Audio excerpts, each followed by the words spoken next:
Hello and welcome to Filler Form. I am Alim Akhtar, sociology teacher at Filler Form. तो कुछ technical issue की वजह से दोपहर में क्लास नहीं हो पाई थी, उसी को हम लोग कंटिन्यू करेंगे आज। 2 मिनट वेट करते हैं, सारे लोग ज्वाइन कर लें, उसके बाद स्टार्ट करें।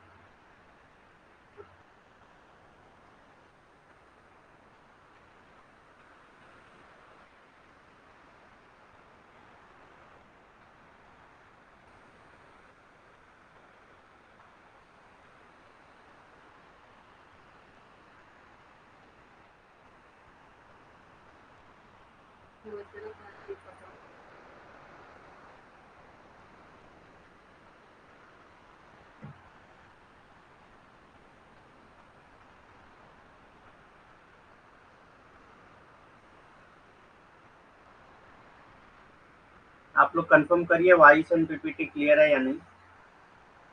Good evening all.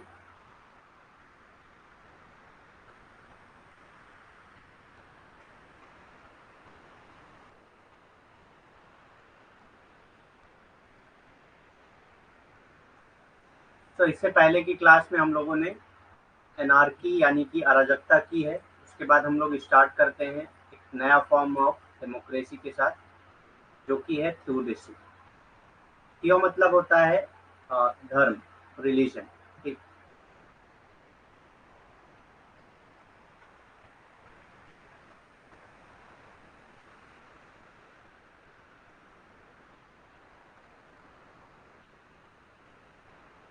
थियो मतलब होता है रिलीजन यानी कि धर्म। थियो थियोक्रेसी, थियोक्रेसी मतलब क्या होता है? थियोक्रेसी मतलब होता है रूल बाय द रिलीजन। ठीक। अगर कोई कंट्री, कोई सोसाइटी, कोई ग्रुप अगर रूल किया जा रहा है उसको रिलीजन के जरिए, तो उसको कहेंगे थियोक्रेसी। ठीक।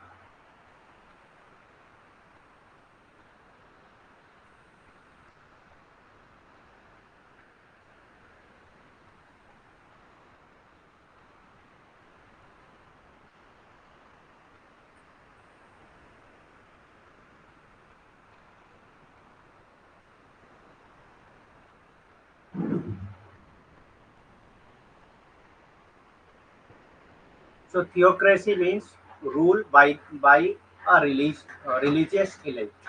ठीक। रिलीजियस elite के जरिए अगर कोई कंट्री, कोई सोसाइटी, कोई ग्रुप रूल की जा रही है, तो उसको कहेंगे theocracy. A system of government composed of religious institution, एक ऐसा सिस्टम ऑफ गवर्नमेंट जिसमें रिलीजियस इंस्टीट्यूशन हो, in which the state and the church are traditionally or constitutionally the same entity। तो यहाँ पे रिलीजन, जहाँ पे चर्च और स्टेट जो है वो सेम हो, मतलब कि स्टेट ही चर्च हो और चर्च ही स्टेट हो। मतलब पूरा स्टेट जो है वो रिलीजन के जरिए रूल किया जा रहा हो, चाहे वो ट्रेडिशनली हो चाहे कॉन्स्टिट्यूशनली हो, तो उसी को क्या कहेंगे? थियोक्रेसी कहा जाता है। उसी को थियोक्रेसी कहा जाता है।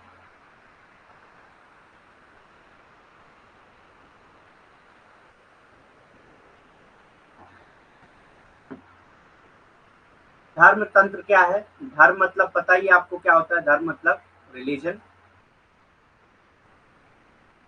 धर्म तंत्र यानी कि धार्मिक अभिजात वर्ग द्वारा शासन। धार्मिक अभिजात वर्ग द्वारा शासन को धर्म तंत्र कहा जाता है। अगर किसी धार्मिक अभिजात द्वारा, यानी कि धर्म में जो सबसे ऊंचे पद के लोग होते हैं, उनके जरिए अगर शासन किया जा रहा हो किसी भी समुदाय पे, किसी भी राज्य पे, या किसी भी समाज पे, तो इसी को क्या कहेंगे? धर्म तंत्र कहते हैं। ठीक।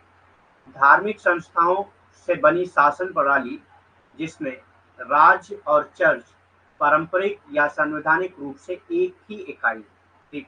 तो जिसमें क्या होता है, राज्य और चर्च जो है पारंपरिक रूप से या संवैधानिक रूप से अगर एक ही इकाई हो, तो उसी को धर्म तंत्र कहा जाता है।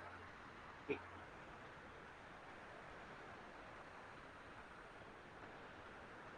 नेक्स्ट आता है मोनार्की। नेक्स्ट है मोनार्की। मोनार्की क्या है? अ monarchy is a form of government in which a group, generally a family representing a dynasty। ठीक। तो मोनार्की क्या है? एक ऐसा फॉर्म ऑफ गवर्नमेंट है जिसमें एक ग्रुप या जनरली एक ही फैमिली से जो भी रिप्रेजेंटेटिव होता है, वही होता है, वही जो है रिप्रेजेंट करता है डायनेस्टी। ठीक। वही रूल करता है, यानी कि एक ही फैमिली से जो भी रूलर होगा वो एक ही फैमिली से होगा। जैसे जो किंग रूल होता है उसमें क्या होता है, एक ही फैमिली से सारे लोग होते हैं, जितने भी किंग होंगे उस डायनेस्टी में, जितने भी किंग होंगे वो उसी फैमिली से होंगे, ठीक। अ monarchy is a form of government in which a group, generally a family, representing a dynasty, ठीक। मोनार्की क्या है, एक ऐसा फॉर्म ऑफ गवर्नमेंट है जिसमें ग्रुप, जनरली उसमें फैमिली होता है, वही जो है रिप्रेजेंट करते हैं किसको, डायनेस्टी, ठीक। embodies the country's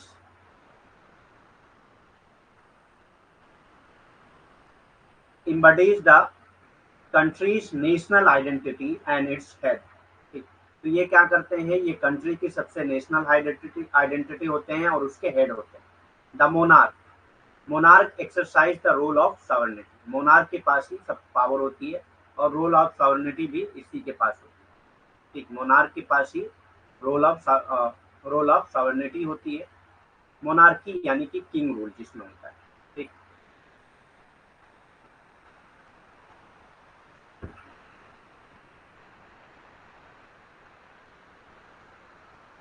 मोनार्की यानी कि किंग रूल।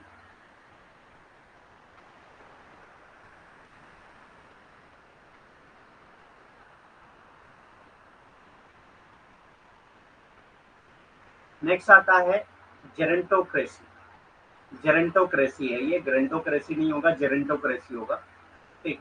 जेरेंटोक्रेसी क्या है, a gerontocracy is a form of oligarchical rule in which an entity is ruled by leader who are significantly older than most of the adult population, ठीक। तो जितनी भी adult population है उससे ओल्डर अगर कोई ऐसा है जो रूल कर रहा है तो ये एक तरह का ऑलिगार्किकल रूल होता है, ठीक। तो जेरेंटोक्रेसी, जेरेंटो मतलब होता है ओल्ड पीपल, ठीक। जेरेंटो मतलब होता है ओल्ड, जेरेंटोक्रेसी मतलब ऐसी कंट्री जो ऐसा फॉर्म ऑफ गवर्नमेंट जो बाई ओल्ड हो, ठीक। ओल्ड पीपल के जरिए अगर कोई फॉर्म ऑफ,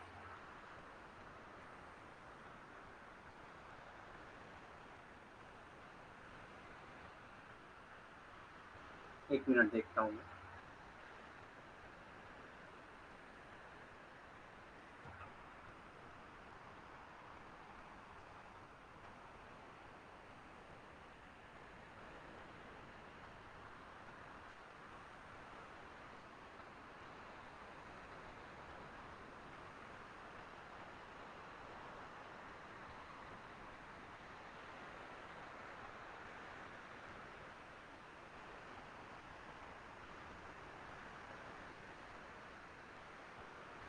इसका हिंदी नहीं है, मैं उसमें ऐड करके डाल दूंगा इसमें, ट्रांसलेशन नहीं हो पाया इसका। तो जेरेंटोक्रेसी यानी कि rule by old people. A gerontocracy is a form of oligarchical rule in which an entity is ruled by leader who are significantly older than most of the adult population। तो इसमें जो most of the adult population है उससे older के जरिए अगर वो society, वो कंट्री रूल की जा रही है या वो ग्रुप रूल किया जा रहा है तो उसी को क्या कहा जाता है, जेरेंटोक्रेसी कहा जाता है, ठीक। जेरोंटोक्रेसी कुलीन तंत्रीय शासन का एक रूप है। तो ये क्या है, कुलीन तंत्रीय शासन का एक रूप है जिसमें एक इकाई पर ऐसे नेताओं का शासन होता है, तो किसी भी एक इकाई, इकाई यहाँ पे किसको कहते हैं, कोई भी समुदाय हो, कोई समूह हो, कोई देश हो या कोई राज्य हो, अगर उसमें किसी एक इकाई ऐसी है जो ऐसे नेताओं का शासन होता हो जो अधिकांश वयस्क आबादी से काफी बड़े हों, ठीक। तो जो भी वयस्क आबादी है उससे अगर बड़े हों यानी कि ओल्ड हो तो उसी को जेरेंटोक्रेसी कहा जाता है, ठीक। जेरेंटो मतलब ही होता है रूल बाय द, जेरेंटो मतलब ही होता है ओल्ड पीपल, ठीक। इसीलिए जो स्टडी ऑफ ओल्ड पीपल होती है उसको जेरेंटोलॉजी कहा जाता है, ठीक। अगर आप स्टडी करते हैं ओल्ड पीपल की तो उसको कहते हैं जेरेंटोलॉजी। तो जेरेंटोक्रेसी, क्रेसी मतलब मैंने बताया था कि रूल होता है, जेरेंटो मतलब है ओल्ड यानी कि रूल बाय ओल्ड पीपल, ठीक। नेक्स्ट आता है गाइनोक्रेसी।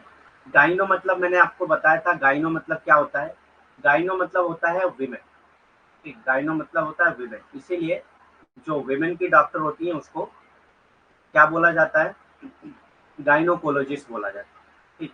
गाइनो मतलब होता है women.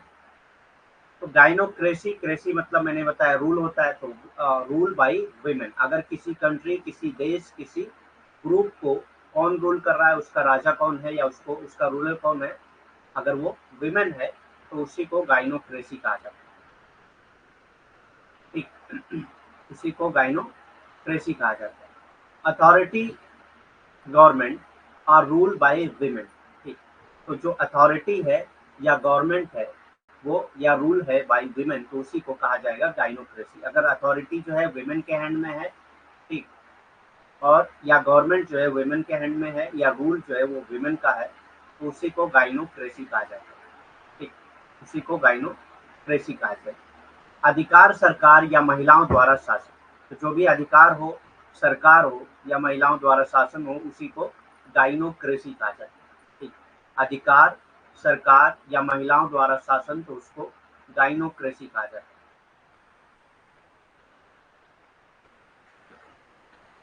Any society or culture that is control by women, कोई भी सोसाइटी या कल्चर अगर उसको कंट्रोल किया जा रहा है विमेन के जरिए, तो उसको गाइनोक्रेसी कहा जाएगा। Any society or culture that is control by women.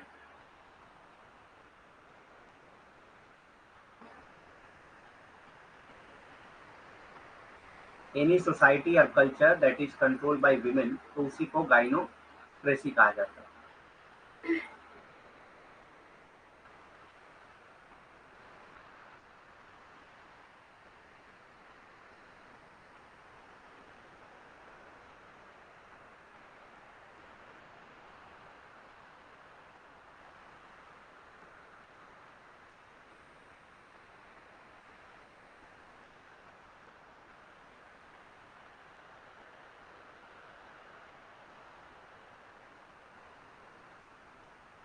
Any society or culture that is controlled by women is called as गाइनोक्रेसी।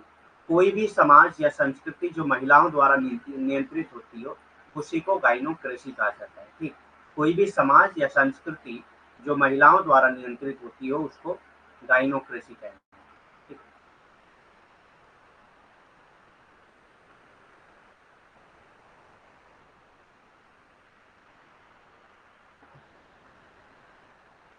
दूसरा आता है एंड्रोक्रेसी। ठीक, एंड्रोक्रेसी, एंड्रो मीन्स मैंने आपको बताया था, एंड्रो मीन्स क्या होता है। एंड्रो मीन्स होता है मेल। ठीक, इसीलिए जो मेल की डॉक्टर होते हैं उसको एंड्रोलॉजिस्ट कहा जाता है। ठीक, एंड्रो मीन्स होता है मेल, तो एंड्रो मीन्स मेल, क्रेसी मतलब रूल, तो rule by male is called androcracy. Rule by male is called androcracy. Androcracy is a form of government in which the government rural are male. ठीक, जहाँ पे जो government ruler हैं वो क्या है, मेल हो, तो इस ऐसे फॉर्म ऑफ गवर्नमेंट को क्या कहा जाएगा, एंड्रोक्रेसी कहा जाता है। ठीक, ऐसे फॉर्म ऑफ गवर्नमेंट को एंड्रोक्रेसी कहा जाता है। एंड्रोक्रेसी सरकार का एक ऐसा रूप है जिसमें सरकारी शासन जो है वो पुरुष होते हैं। सरकारी शासक जो है वो कौन होते हैं, पुरुष होते हैं।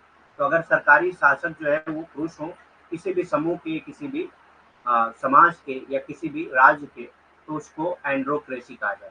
ठीक, अगर जो सरकारी शासक है वो कौन हो, पुरुष हो, तो उसी को एंड्रोक्रेसी कहा जाता है।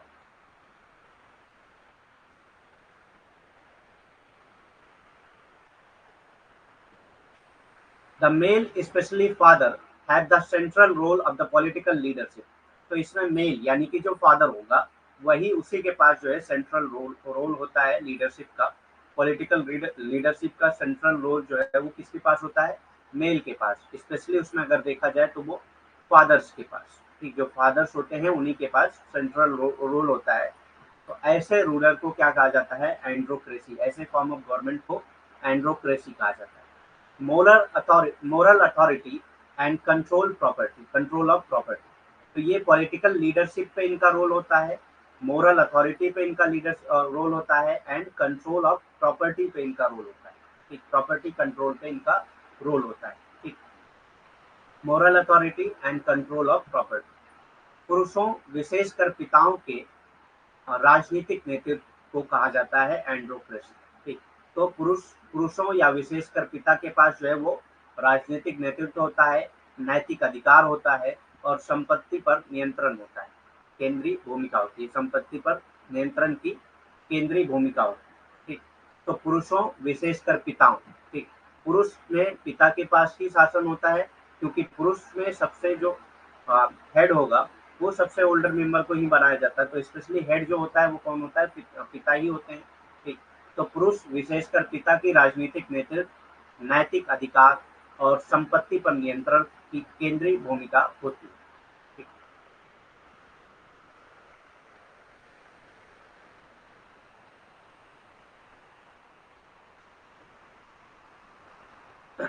It is also sometimes called a phallocracy. तो एंड्रोक्रेसी को कभी कभी फेलोक्रेसी भी कहा जाता है, क्योंकि फेलो मीन्स भी मेल होता है। ठीक, फेल मीन्स भी मेल होता है। ठीक, तो इट इज आल्सो कॉल्ड फेलोक्रेसी और एंडरार्की। ठीक, एंड्रार्की भी कहा जाता है इसको, या फेलोक्रेसी भी कहा जाता है। और एंड्रोसेंट्रिक या फेलोक्रेटिक भी कहा जाता है। ठीक, एंड्रोसेंट्रिक या फेलोक्रेटिक, तो ये अलग अलग एंड्रोक्रेसी के नाम है। ये भी आप याद रखिएगा, क्योंकि ऑप्शन में नाम भी दे सकते हैं।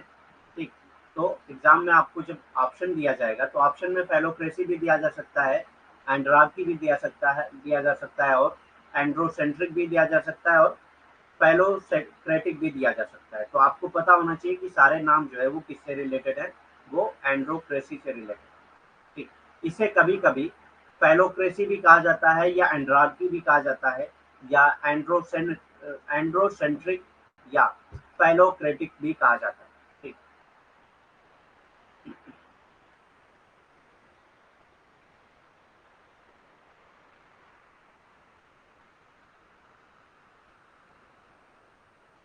नेक्स्ट आता है राजशाही।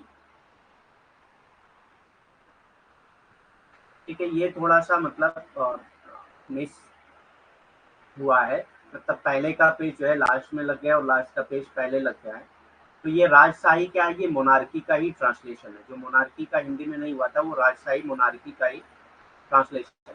ठीक, राजशाही सरकार का एक रूप है जिसमें एक समूह आमतौर पर एक राजवंश का प्रतिनिधित्व करने वाला एक परिवार होता है। ठीक, तो राजशाही क्या है? सरकार का एक ऐसा रूप है जिसमें एक समूह या आमतौर पर एक राजवंश, यानी कि एक ही फैमिली के लोग ही जो है वो क्या करते हैं, एक ही फैमिली के लोगों का ही राजवंश होता है, वो उसी का प्रतिनिधित्व करते हैं। देश की राष्ट्रीय पहचान का प्रतीक होता है। और ये क्या है? देश की राष्ट्रीय पहचान का प्रतीक होता है, उसका प्रमुख होता है, मतलब उस देश का वो प्रमुख होता है, उस देश का वो राजा होता है, संप्रभुता की भूमिका निभाता है। और वो क्या करता है?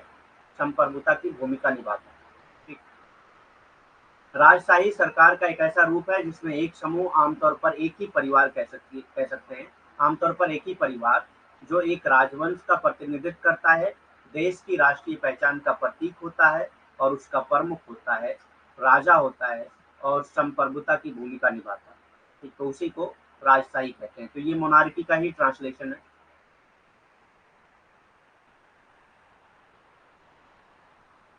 नेक्स्ट आता है theories of origin of state. तो यहाँ तक फॉर्म्स ऑफ गवर्नमेंट हो गया। उसके बाद हम लोग ओरिजिन ऑफ स्टेट के थ्योरीज पढ़ेंगे। ठीक, राज की उत्पत्ति के सिद्धांत क्या होते हैं? तो सबसे पहले आता है सोशल कॉन्ट्रैक्ट थ्योरी, सामाजिक अनुबंध सिद्धांत। ठीक, सोशल कॉन्ट्रैक्ट थ्योरी यानी कि सामाजिक अनुबंध सिद्धांत। अब ये सोशल कॉन्ट्रैक्ट थ्योरी या सामाजिक अनुबंध सिद्धांत क्या होता है? This theory suggests that state has evolved as a result of contract between men। ठीक, ये थ्योरी क्या कहती है कि स्टेट कैसे इवॉल्व हुआ, स्टेट का इवोल्यूशन कैसे हुआ, मतलब स्टेट कैसे बना। तो स्टेट जो है मैन के बीच में एक कॉन्ट्रैक्ट के रिजल्ट के वजह से, कॉन्ट्रैक्ट की वजह से इवॉल्व हुआ स्टेट। ठीक, तो कॉन्ट्रैक्ट थ्योरी यही कहती है कि लोगों के बीच में कॉन्ट्रैक्ट हुआ, और उस बेसिस पे उस कॉन्ट्रैक्ट को फॉलो अप कराने के लिए, उस कॉन्ट्रैक्ट को मनवाने के लिए जो है स्टेट का डेवलपमेंट हुआ। ठीक, this theory suggest that state has evolve as a result of contract between man. ठीक, तो स्टेट कैसे इवॉल्व हुआ? As a result of contract between man. सामाजिक अनुबंध सिद्धांत क्या कहता है? ये सिद्धांत बताता है कि राज्य का विकास मनुष्य के बीच अनुबंध के परिणाम स्वरूप हुआ है। ठीक, तो राज्य का विकास कैसे हुआ? ये सामाजिक अनुबंध सिद्धांत ये बताता है कि राज्य का विकास जो है वो मनुष्य के बीच जो अनुबंध हुआ था उसी के परिणाम स्वरूप जो है ये राज्य का विकास हुआ है। राज्य का विकास जो है मनुष्य के बीच अनुबंध के परिणाम स्वरूप हुआ। ठीक।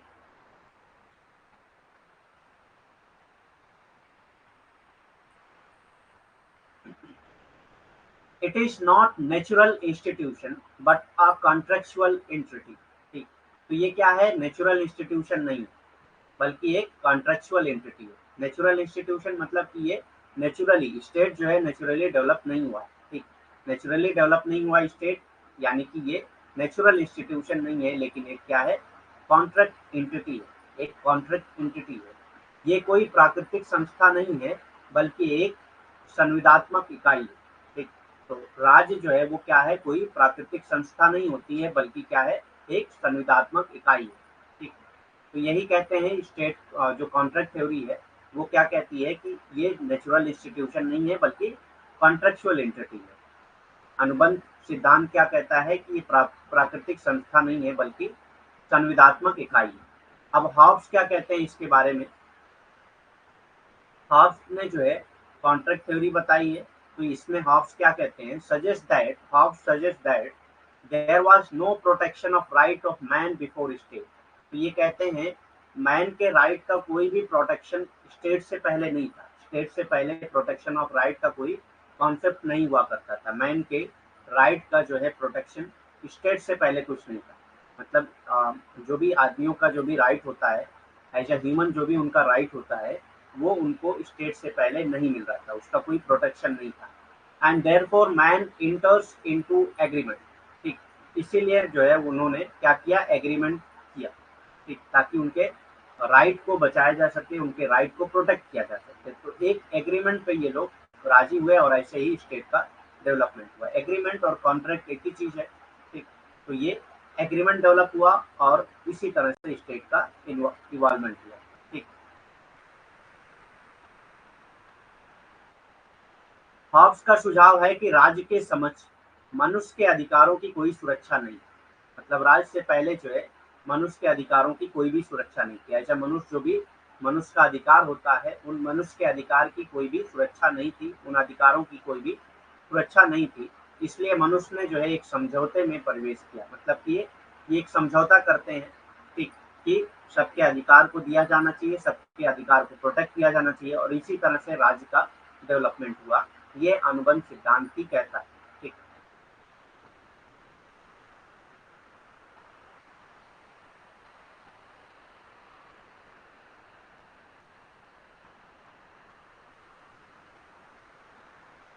For the same reason, he suggests an overarching state with enormous power। ठीक। इसी वजह से वो कहते हैं कि क्या है, एक ओवर आर्किंग स्टेट होना चाहिए और बहुत ज्यादा पावर होना चाहिए उनके पास। ठीक। इसी कारण से वो विशाल शक्तियों वाले एक सर्वव्यापी राज्य का सुझाव देते हैं। तो वो कहते हैं एक ऐसा राज्य होना चाहिए जिसके पास शक्तियां बहुत विशाल हो, बहुत ज्यादा शक्ति हो। ठीक।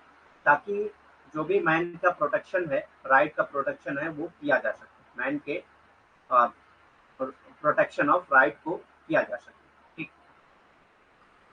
फॉर द सेम रीजन ही suggest an overarching state with enormous power. इसी कारण से वो विशाल शक्तियों वाले एक सर्वव्यापी राज्य का सुझाव देते हैं। ठीक। लॉकी क्या कहते हैं, Locke suggest that state is just an additional safeguard. तो स्टेट क्या है, जस्ट एन एडिशनल सेफगार्ड, एक अलग से सेफगार्ड प्रोवाइड करता है to protect the right of man. ठीक। क्या करता है ये, राइट ऑफ मैन को प्रोटेक्ट करता है। ठीक। जैसे कि हॉब्स ने कहा कि राइट ऑफ मैन को प्रोटेक्ट करने के लिए स्टेट का डेवलपमेंट हुआ, ऐसे लॉकी भी कहते हैं कि ये क्या है, एडिशनल सेफगार्ड है protect of right of man के लिए। ठीक।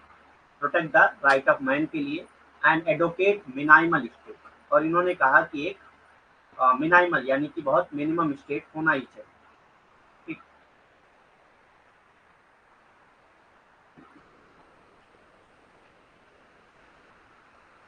Locke suggests that the state is just an additional safeguard to protect the right of man and advocates minimal state। ठीक। लॉकी का सुझाव है कि राज्य मनुष्य के अधिकारों की रक्षा के लिए एक अतिरिक्त सुरक्षा मात्र है। ठीक। तो ये लॉकी क्या कहते हैं, लॉकी कहते हैं कि ये मनुष्य के अधिकारों की रक्षा तो करता है, लेकिन ये अतिरिक्त सुरक्षा मात्र है। ठीक, इससे पहले ऐसा नहीं है कि सुरक्षा नहीं थी, लेकिन ये अतिरिक्त सुरक्षा मात्र है। ठीक, तो लॉकी को सुझाव है कि राज्य मनुष्य के अधिकारों की सुरक्षा के लिए एक अतिरिक्त सुरक्षा मात्र है और न्यूनतम राज्य की वकालत करते हैं, और वो न्यूनतम राज्य की वकालत करते हैं। हॉब्स की तरह जो है वो एक्स्ट्रा पावर और बहुत ज्यादा पावर देने की बात नहीं करते हैं, बल्कि एक न्यूनतम राज्य की वकालत करते हैं। ठीक, विशाल शक्ति वाले राज्य की बात ये नहीं करते हैं, बल्कि कहते हैं कि ये न्यूनतम राज्य होना चाहिए।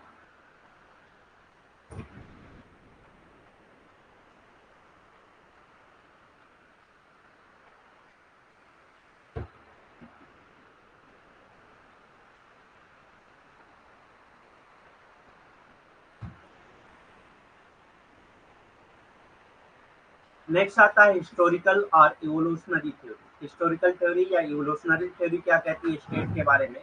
ऐतिहासिक और विकासवादी सिद्धांत क्या कहते हैं स्टेट के बारे में? It suggest that state is not a deliberately creation of man.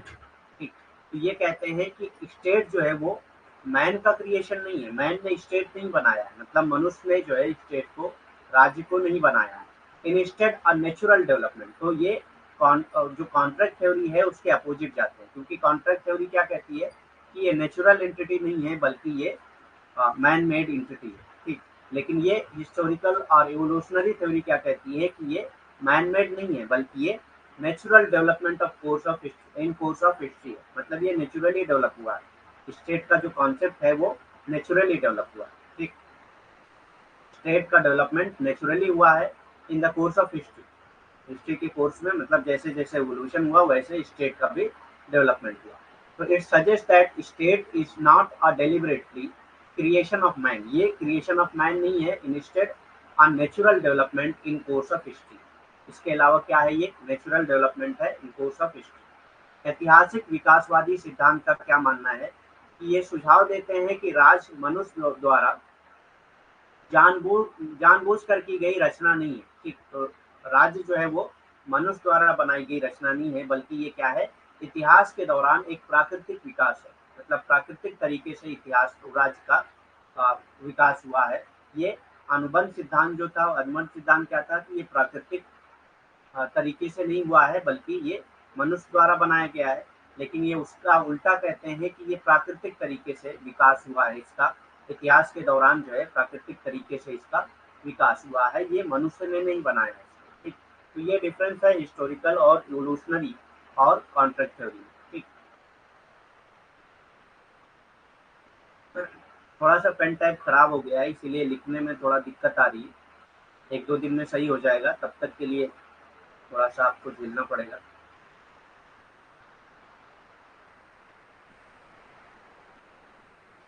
दोपहर में ही खराब हो गया था क्लास के टाइम पे ही, इसीलिए क्लास नहीं हो पाई थी। Just like language, culture, custom development, state also evolve and continues to do so even at present। ठीक, तो कहते हैं कि जैसे लैंग्वेज, कल्चर, कस्टम डेवलप होता है, ठीक, जैसे लैंग्वेज, कल्चर, कस्टम डेवलप होता है, स्टेट भी इवॉल्व होता है।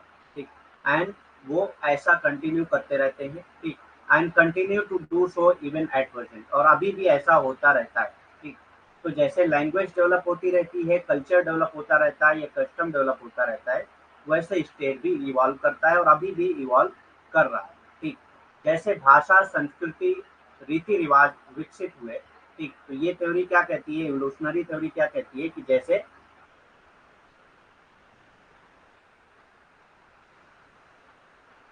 तो हंसी मजाक क्या करना, सोशोलॉजी में तो कुछ हंसी मजाक वाली बात ही नहीं आती है, तो क्या हंसी मजाक करें इसमें बताइए।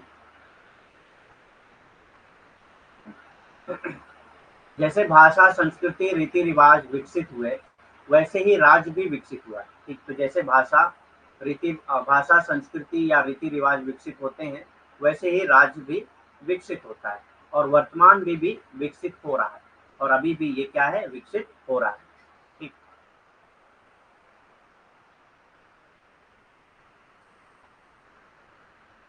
ठीक, तो भाषा, संस्कृति, रीति रिवाज जैसे विकसित होते हैं, वैसे राज्य भी विकसित होता है, और वर्तमान में भी राज्य विकसित हो रहा है।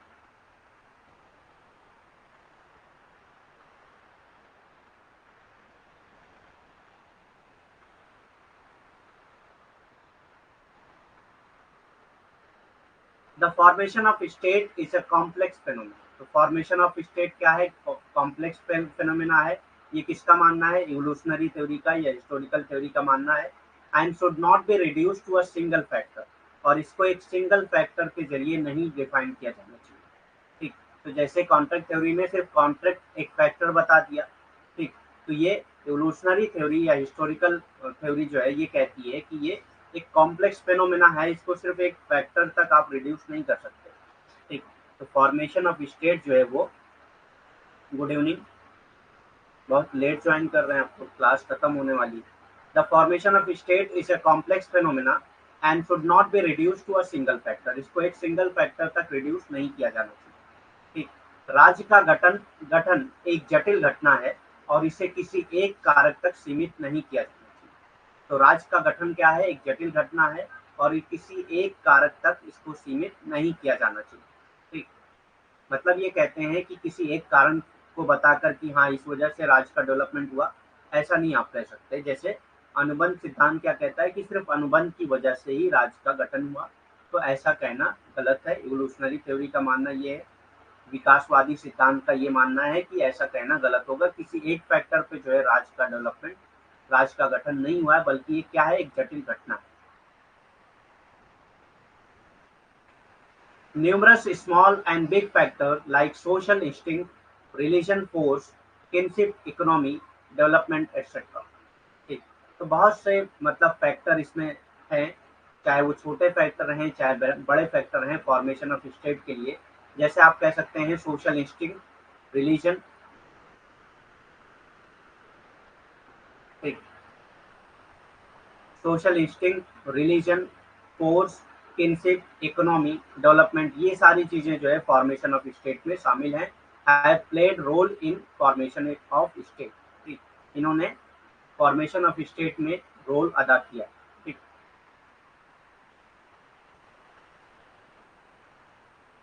राज्य के निर्माण में सामाजिक प्रवृत्ति, धर्म, बल, रिश्तेदारी, अर्थव्यवस्था, विकास आदि अनेक छोटे बड़े कारकों की भूमिका रही। ठीक, तो ये कहते हैं कारक सिर्फ एक नहीं होता है, बल्कि राज्य के निर्माण में बहुत सारे कारक होते हैं, बहुत सारे छोटे बड़े कारक होते हैं, जैसे कि सामाजिक प्रवृत्ति, धर्म, बल, रिश्तेदारी, अर्थव्यवस्था, विकास आदि, ये सब चीजें जो है शामिल होती हैं अ, राज्य के विकास के लिए। ठीक,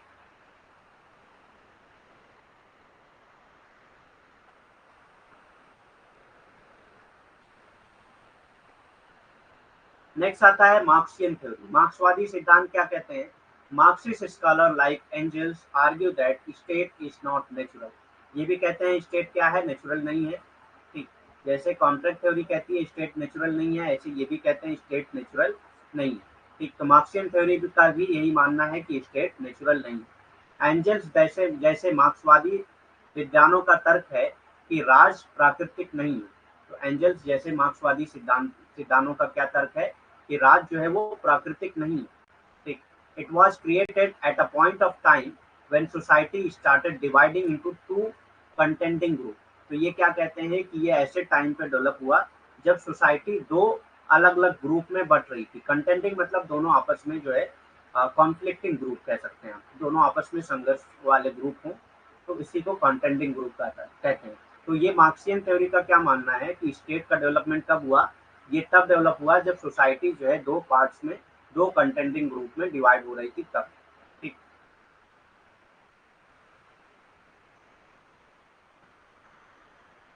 नहीं, नया यूनिट कल से शुरू होगा, आज ये लास्ट यूनिट थी।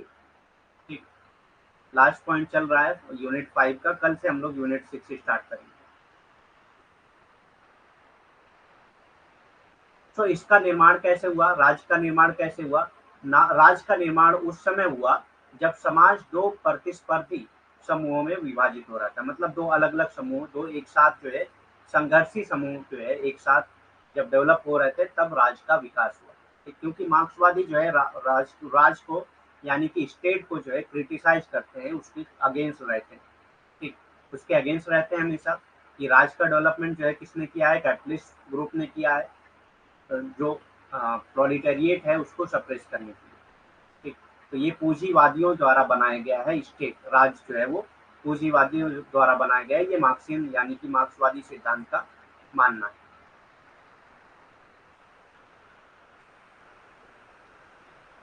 It was created as an apparatus of dominant class. तो ये क्या है, डोमिनेंट क्लास को एक टूल के तौर पर, एक apparatus के तौर पर इस्तेमाल किया जाता है टू प्रोटेक्ट देयर प्रॉपर्टी, अपनी प्रॉपर्टी को बचाने के लिए, अपने प्रिविलेज को बचाने के लिए, और perpetuate the operation of the marginalise section. और मार्जिनलाइज सेक्शन यानी कि जो वर्किंग क्लास है, जो प्रोलेटेरिएट है, उसको उसके ऑपरेशन के लिए स्टेट को बनाया गया। ठीक, इसे अपनी संपत्ति और विशेषाधिकारों की रक्षा करने और हाशिए पर पड़े वर्ग के उत्पीड़न को कायम रखने के लिए एक प्रमुख वर्ग के एक तंत्र के रूप में बनाया गया। तो ये क्या कहते हैं कि राज क्या है, प्रमुख वर्ग का एक तंत्र है। ठीक, किस चीज का तंत्र है, ताकि वो अपने विशेष अधिकारों को बनाए रखें, अपने विशेष अधिकारों की रक्षा कर सकें, और जो भी हाशिए पर लोग हैं उनका उत्पीड़न कर सकें। ठीक, जो भी हाशिए पर लोग हैं उनका उत्पीड़न कर सकें। और इसीलिए जो है इन्होंने स्टेट का यानी कि राज का जो है वो उत्पत्ति की। तो मार्क्सवादी जो है वो हमेशा स्टेट को क्रिटिसाइज ही करते हैं, और ये कहते हैं कि ये प्रोलेटेरिएट को यानी कि वर्किंग क्लास को हमेशा सप्रेस करने के लिए ही बनाए गए। It would be better if humanity were to establish the idea of state all together. तो ये कहते हैं कि अगर जो है ये अच्छा होगा अगर पूरी ह्यूमैनिटी जो है एक साथ मिलकर स्टेट को जो है अबॉलिश करे, स्टेट को खत्म करे। स्टेटलेस सोसाइटी कहा है इन्होंने कि मार्क्स ने क्या कहा था, स्टेटलेस सोसाइटी होगी, जिसको उन्होंने सोशलिस्ट सोसाइटी बताया। ठीक, it would be better if the humanity were to abolish the idea of state all together. ये जो है पूरी कम्युनिटी जो है एक साथ मिलकर स्टेट का जो आइडिया है उसको एबॉलिश करे, तो ये बहुत अच्छा होगा। ये बेहतर होगा कि मानवता राज के विचार को पूरी तरह खत्म कर दे। ठीक, तो मानवता जो है वो राज के विचार को पूरी तरह से खत्म कर दे, तो ये बहुत बेहतर होगा, ये मार्क्सवादी सिद्धांत का मानना है।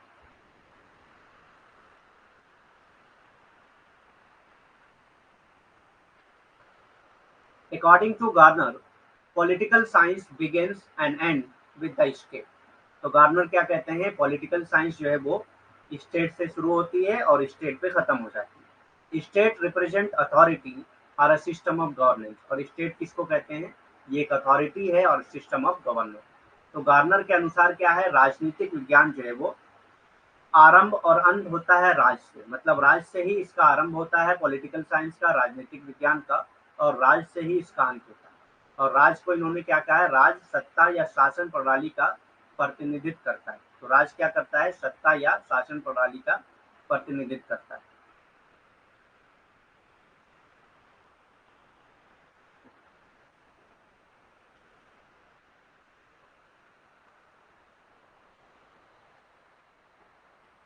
City state is in ancient Greece evolve into Roman empire. तो सिटी स्टेट जो है वो एंशियंट ग्रीस में जो था वो रोमन एम्पायर में इवॉल्व हुआ। Which is period of time change into nation state, जो बाद में क्या है, which in period of time change into nation state, और उसके बाद ये नेशन स्टेट में बदल गया। ठीक, तो इस तरह से एवोल्यूशन हुआ स्टेट का। प्राचीन ग्रीस में जो नगर राज था वो रोमन साम्राज्य में क्या हुआ, विकसित हुआ, और जो कालांतर में राष्ट्र राज्य में बदल गया। बाद में जो है ये जाकर क्या हुआ, राष्ट्र राज्य बन गया। ठीक, राष्ट्र राज्य में ये बदल गया। Now we are witnessing even super national system. ठीक, हम जो है अभी सुपर नेशनल सिस्टम देख रहे हैं, जैसे कि ईयू यानी कि यूरोपियन यूनियन।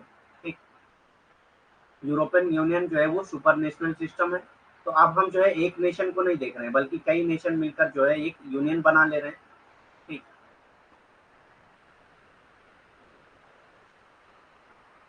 तो पहले क्या था, एंशियंट ग्रीक में जो है सिटी स्टेट था। उसके बाद रोमन एम्पायर के टाइम पे ये डेवलप हुआ। उसके बाद डेवलप होते होते क्या बना, ये नेशन स्टेट बन गया। और अभी हम लोग क्या देख रहे हैं, सुपर नेशनल सिस्टम देख रहे हैं, जैसे ईयू यानी कि यूरोपियन यूनियन। ठीक, अब हम सुपर नेशनल सिस्टम जैसे ईयू भी देख रहे हैं।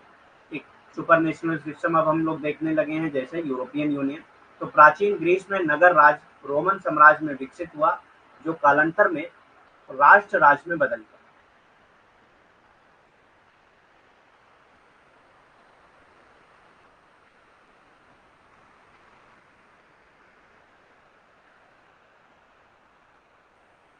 The divine origin theory of state, राज का दैवीय उत्पत्ति सिद्धांत क्या है? According to this theory the state was established and govern by God. ठीक, तो ये थ्योरी क्या कहती है? स्टेट जो है कैसे बना, वो एस्टेब्लिश किया गया है और गवर्न किया जाता है गॉड के जरिए। The king is the representative of God. ठीक, और जो किंग किंग होता है वो गॉड का रिप्रेजेंटेटिव होता है। ठीक, इस सिद्धांत के अनुसार राज की स्थापना और संचालन ईश्वर द्वारा किया जाता है। तो इस सिद्धांत सिद्धांत के अनुसार क्या है? राज की स्थापना और संचालन कौन करता है? वो ईश्वर करता है। राजा ईश्वर का प्रतिनिधि होता है। इस थ्योरी के मतलब, ये सिद्धांत का क्या मतलब है कि जो राजा है वो ईश्वर का ही प्रतिनिधित्व करता है। ये डिवाइन थ्योरी कहती है, डिवाइन ओरिजिन थ्योरी, यानी कि राज का दैवी उत्पत्ति सिद्धांत।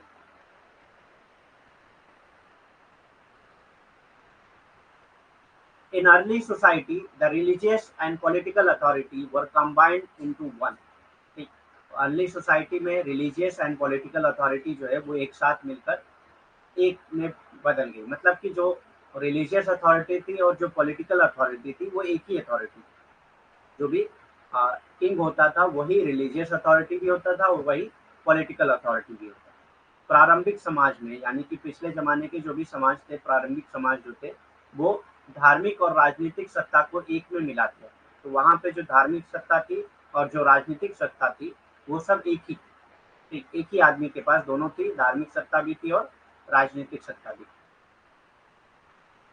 The authority of the king was to be accepted and obeyed due to the fact that he represented divine power। अब वहां पे अथॉरिटी यानी कि किंग को क्यों लोग एक्सेप्ट करते थे?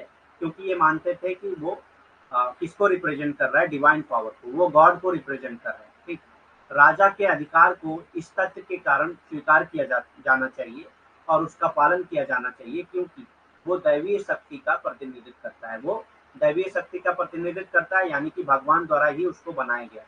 उसको किंग जो है भगवान द्वारा बनाया गया और भगवान ने ही उसको बनाया, इसलिए उसकी सारी बातों को माना जाना चाहिए। ठीक, पंच परमेश्वर कहा जाता था पहले, आप लोगों ने सुना होगा, पंच परमेश्वर कहा जाता था। यानी कि पंच की जो बात है वो पंच जो है वो किसको रिप्रेजेंट कर रहा है? परमेश्वर को। The juice were exponent of this theory. अब इस थ्योरी के एक्सपोनेंट इसको कौन बनाया था? ये ज्यूस ने बनाया। The king bore responsible only to God for his act. और जो भी किंग बोर जो था वो रिस्पॉन्सिबल था, जो भी वो एक्शन करता था, जो भी उसके एक्शन थे, जो भी वो कार्य करता था, वो गॉड को ही रिस्पॉन्सिबल था। किसी प्रजा को उसको जवाब नहीं देना होता था, बल्कि वो गॉड को ही जवाब देता। ये इस सिद्धांत के प्रतिपादक थे, यहूदी जो है इस सिद्धांत के प्रतिपादक थे। राजा अपने कर्तव्यों के लिए केवल ईश्वर को ही उत्तरदायी मानता था। ठीक, तो जो भी वो क्रियाक्रम करता था, जो भी वो कार्य करता था, उसके लिए उत्तरदायी वो सिर्फ ईश्वर के प्रति ही होता था, जनता के प्रति वो उत्तरदायी नहीं होता था। जीएस सेबाइन क्या कहते हैं? In a history of political theory writes that the new monarchies that came into existence after Alexander. तो एलेक्जेंडर के बाद जो नई मोनार्की आई, यानी कि जो नया किंग सिस्टम आया, was predestined to be absolute in which the king was identical with the state। ठीक, तो जीएस सेबाइन क्या कहते हैं? History of political theory book है, उसमें ये क्या कहते हैं? उसमें इन्होंने लिखा है कि सिकंदर के बाद जो नई राजशाही अस्तित्व में आई वो पुनः निर्धारित थी, जिसमें राजा राज के समान। ठीक, तो यहाँ पे जो किंग है वो स्टेट के बराबर है, राजा जो है वो राज के समान है। ये ऐसी राजशाही सिकंदर के बाद शुरू हुई। Later on the king have also enrolled among the gods of the big city. बाद में जो है किंग जो है, जो बड़े शहर के जो गॉड थे उसमें वो इन्वॉल्व हो गया। बाद में बड़े नगरों के देवताओं में राजा भी शामिल हो गए। सेंट थॉमस क्या कहते हैं? Drew a picture of the nature according to which the universe form a hierarchy reaching from God as it summit down to the lowest being. ठीक, तो सेंट थॉमस ने एक पिक्चर बनाई थी जिसमें उन्होंने नेचर को बनाया था कि किस तरह से नेचर में हायरार्की है, गॉड से लेकर नीचे तक, ठीक, लोवेस्ट बीइंग तक। ठीक, in this hierarchy the higher one rules over the lower one. इस हायरार्की में उन्होंने बताया कि जो हायर वन है वो लोअर वन को रूल करता है। ठीक, सेंट थॉमस ने प्रकृति का एक चित्र खींचा था जिसके अनुसार ब्रह्मांड एक पदानुक्रम बनाता है मतलब ये कहते हैं कि ब्रह्मांड जो है उसमें एक पदानुक्रम है जो अपने शिखर पर ईश्वर से लेकर सबसे निचले अस्तित्व तक पहुंचता है। जो शिखर पे कौन होता है? ईश्वर होता है, और सबसे निचले अस्तित्व तक पहुंचता है। ठीक है, करते हैं एक बार। इस पदानुक्रम में ऊपर वाला नीचे पर शासन करता है। तो इस पदानुक्रम में क्या है? ऊपर वाला जो है वो नीचे पर शासन करता है। जीएस सेबाइन कहते हैं, उनकी एक बुक थी हिस्ट्री ऑफ पॉलिटिकल थ्योरी, उसमें उन्होंने कहा कि जो नई मोनार्की डेवलप हुई अलेक्जेंडर के बाद, ठीक, उसमें स्टेट और किंग जो है वो बराबर होता है। स्टेट और किंग जो है वो बराबर होता था, मतलब स्टेट ही किंग होता था और किंग ही स्टेट होता था। यानी कि जो भी स्टेट है वो किंग के बराबर है। किंग जो है वो उसका पूरा जो है एक तरह का एक अपने आप में वो एक स्टेट होता था। सारे डिसीजन जो है वो किंग ही लेता था। तो जीएस सबाइन यही कहते हैं कि जो अ, सिकंदर के बाद जो भी राजशाही आई, उसमें जो राज था, जो किंग था, जो राजा था, वो क्या होता था? राजा राज के समान होता था। यानी कि राज ही राजा होता था और राजा ही राज होता था। यानी कि जो राजा है उसके पास सारी पावर होती थी कि वो सारे डिसीजन, सारे जो है निर्णय वही लेता था। ठीक, अपने आप में वो एक स्टेट होता है, एक राज्य होता है।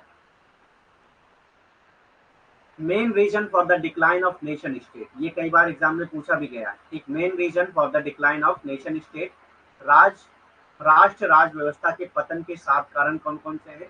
इंक्रीज इंटरडिपेंडेंस, अब जो है इंटरडिपेंडेंस बहुत बढ़ गई है। हम जो है दूसरी कंट्री पे बहुत डिपेंड होते हैं, बहुत सारे प्रोडक्ट जो है दूसरी कंट्रीज से आते हैं। परस्पर निर्भरता में वृद्धि हो गई है, हम दूसरी कंट्रीज पे, दूसरे राज्य पे बहुत ज्यादा निर्भर हो चुके हैं। ठीक, तो इसी वजह से नेशन स्टेट का डिक्लाइन होने लगा।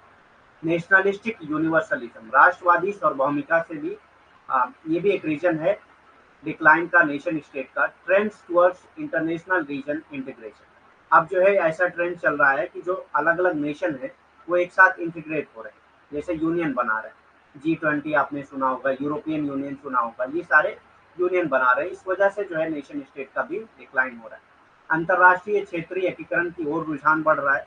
ठीक, लोग अलग अलग यूनियन बना रहे हैं, अलग अलग स्टेट मिलकर यूनियन बना रहे हैं, जैसे G20 है, ठीक, यूरोपियन यूनियन है, और भी बहुत सारे ऐसे यूनियन बनते रहते हैं। ठीक, जिसकी वजह से राष्ट्र का जो है पतन हो रहा है। तो ये 3 कारण हुए। ठीक, the nuclear age and its impact, अब न्यूक्लियर एज की वजह से तो जो जिनके पास न्यूक्लियर पावर है उनसे जो है, जो जिनके पास न्यूक्लियर पावर नहीं है वो डरते हैं। तो वो क्या करते हैं? अपने आप को उनके साथ जोड़ के रखना चाहते हैं। परमाणु युग और उसका प्रभाव, परमाणु युग की वजह से जो है जिनके पास परमाणु हथियार हैं और जिनके पास नहीं है वो डरते हैं जिनके पास है उनसे। ठीक, इसी वजह से जो है वो राष्ट्र का पतन इसी वजह से हो रहा है कि वो जो है अपने आप को अपने राष्ट्र को जो है उनके प्रति समर्पित कर देते हैं। ठीक, limitation on national power, national power की लिमिटेशन है। अब जो है इंटरनेशनल लेवल पे पावर ट्रांसफर हो चुकी है, जैसे इंटरनेशनल लेवल पे कई बहुत सारे इंस्टीट्यूशन बन चुके हैं जो देख रेख करते हैं स्टेट वगैरह। ठीक, तो लिमिट नेशन की जो पावर है वो लिमिट हो गई है, इसीलिए नेशन का डिक्लाइन हो रहा है। राष्ट्र शक्ति पर सीमाएं हो गई। अब राष्ट्र शक्ति की जो है एक सीमा बन चुकी है, अंतरराष्ट्रीय लेवल पर जो है शक्ति ट्रांसफर हो चुकी है। ठीक, बहुत सारे मुद्दे ऐसे होते हैं जिसमें अंतरराष्ट्रीय लेवल पर ही बात की जाती है।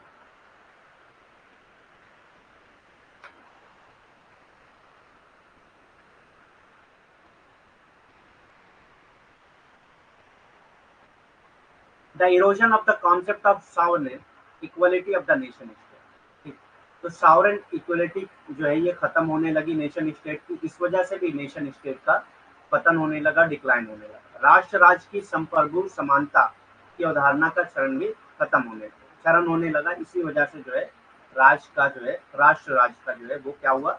पतन होने लगा। Rise of several powerful non state actors, तो बहुत सारे नॉन स्टेट एक्टर हैं जो बहुत पावरफुल होते जा रहे हैं।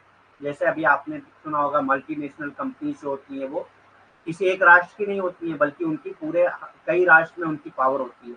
तो इन शक्तियों की वजह से, इन पावरफुल एक्टर्स की वजह से भी नेशन स्टेट का डिक्लाइन हो रहा है। कई शक्तिशाली गैर राज अभिनेताओं का उदय, इस वजह से भी जो है राष्ट्र का जो है पतन हो रहा है, क्योंकि ये जो शक्तिशाली अभिनेता होते हैं ये राष्ट्र के लेवल पे नहीं होते हैं बल्कि अंतरराष्ट्रीय लेवल पे होते हैं। ठीक,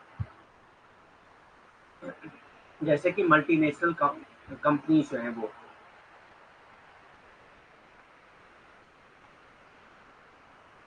ठीक है, आज के लिए इतना ही। मैंने यहाँ पे क्वेश्चन ऐड कर दिया है, आप लोग करके आइएगा, कल आंसर आपको इसका बताना है। ठीक, 5 क्वेश्चन मैंने ऐड किया है, 2 क्वेश्चन के मैंने आंसर भी दे दिए इसमें।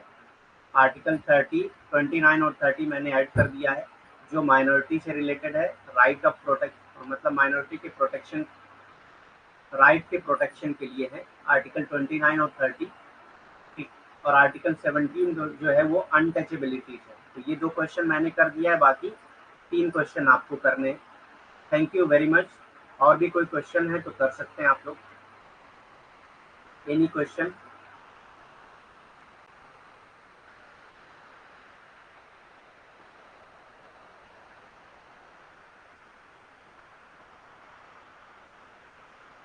देखिए, इसमें जो पहला क्वेश्चन है, who among the following trace the evolution of citizenship in 3 stages, civil right, political right and social right. हम लोग पढ़ चुके हैं किसने जो है इवोल्यूशन सिटीजनशिप को जो है 3 स्टेजेस में बांटा है, civil right, political right and social right. तो ये टी.एच. मार्शल थे, ठीक, इन्होंने ही बांटा है इसको।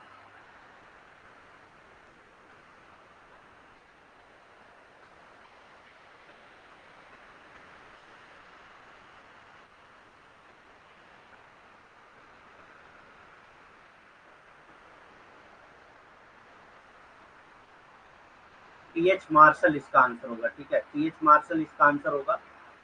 निम्नलिखित में से किसने 3 प्रमुख चरणों, नागरिक अधिकार, राजनीतिक अधिकार और सामाजिक अधिकार में नागरिकता के विकास का पता लगाया है? तो इसमें सबसे पहला आंसर है टी.एच. मार्शल। ठीक, हाँ, कल से न्यू यूनिट स्टार्ट होगी, यूनिट 6 हम लोग कल से करेंगे। दूसरा क्वेश्चन है, which among the following is known as Sharda act? तो चाइल्ड मैरिज रिस्ट्रेंट एक्ट को ही शारदा एक्ट कहा जाता है, child marriage restraint act. B answer इसका सही होगा, बी आंसर। ठीक, बाल विवाह निरोधक अधिनियम जो है वो शारदा एक्ट के नाम से जाना जाता है, शारदा अधिनियम 1929 के नाम से जाना जाता है। तीसरा क्वेश्चन है, who has suggested 6 dimension of communalism, assimilationist, welfarist, retreatist, retaliatory, separatist and secessionist? तो ये किसने सजेस्ट किया था?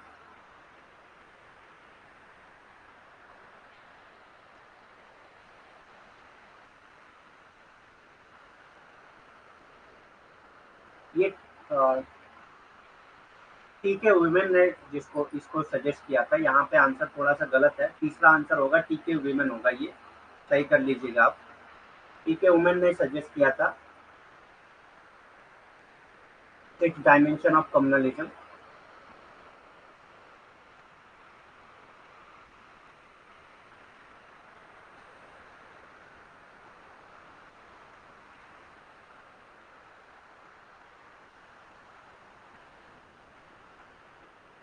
Which article in the Constitution of India guaranteed the protection of interest of minority? तो आर्टिकल 29 एंड 30, आंसर बी होगा। भारत के संविधान में कौन से अनुच्छेद अल्पसंख्यकों के हितों की सुरक्षा की गारंटी लेते हैं? तो अनुच्छेद 29 और 30। यहाँ पे आपको ये एक्सप्लेन किया गया, आप लोग पढ़ लीजिएगा इसको। Which article of Indian Constitution forbids the practice of untouchability in any form? भारतीय संविधान का कौन सा अनुच्छेद किसी भी रूप में अस्पृश्यता की प्रथा का निषेध करता है? तो आर्टिकल 17 जो है वो अगेंस्ट है इसके untouchability. Article 17, untouchability is abolished and it's practice in any form is forbidden. ठीक, ठीक है, यहाँ तक हम लोग यूनिट कंप्लीट कर चुके हैं। कल से हम लोग नया यूनिट शुरू करेंगे। हाँ, पीवाईक्यू का क्वेश्चन रिपीट होता है, मैंने बहुत बार बोला है, पहले भी बोला है इससे रिलेटेड। वो हम लोग जब पीवाईक्यू करेंगे तो उसमें बताया भी जाएगा कि कितनी बार ये रिपीट हुआ है। ठीक, और भी कोई क्वेश्चन है तो पूछ सकते हैं।